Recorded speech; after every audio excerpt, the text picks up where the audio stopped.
Excellencies, distinguished participants, I convey our Prime Minister Sheikh Hasina's personal greetings to you all.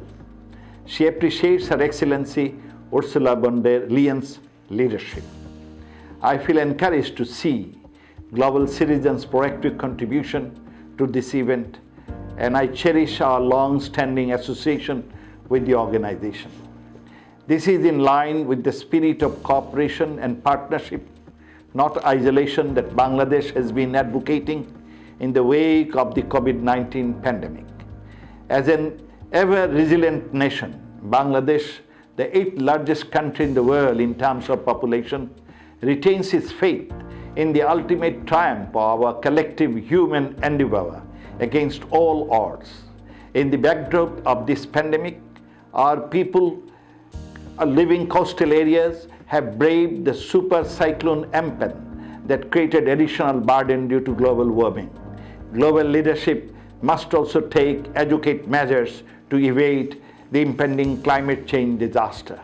Excellencies, despite our early measures, we are not immune from the onslaught of this virus in our densely populated context. The continued spread of the virus has had some negative effects on the major engines of our economy.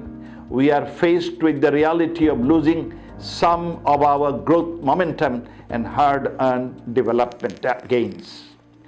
Our government's immediate priorities are three-pronged. First, we must save our lives at all costs.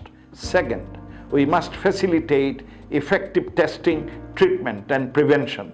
And third, ensure social safety net coverage, including through cash and food transfer for those rendered most affected and vulnerable, so that this pandemic does not result in a humanitarian disaster. Every precious life we lose to the pandemic toughens our resolve to turn the tides. The delayed yet controlled spread of the virus among more than 1 million Rohingya we host in our territory has certainly added to our difficulties. Bangladesh has always attached highest importance to the principles of equity, fairness, and national ownership. This commitment guides our support for this resource mobilization effort towards promoting equitable access to services for those most in need anywhere in the world, so that no one is left behind.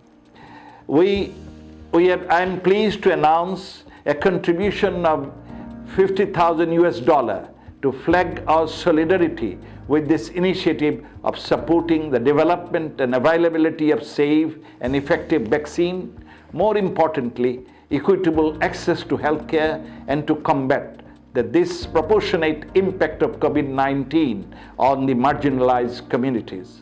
Prime Minister Sheikh Hasina remains firm and focused on the front of this unforeseen crisis, and we shall continue to remain true to our international obligations while anticipating responsible conduct from our relevant partners in mitigating these exogenous shocks. We deeply appreciate the European Commission for demonstrating true leadership at this critical juncture. We salute the health professionals and all frontline soldiers around the world for their valiant services and sacrifice. I thank you. Joy Bangla, Joy Bangabandhu.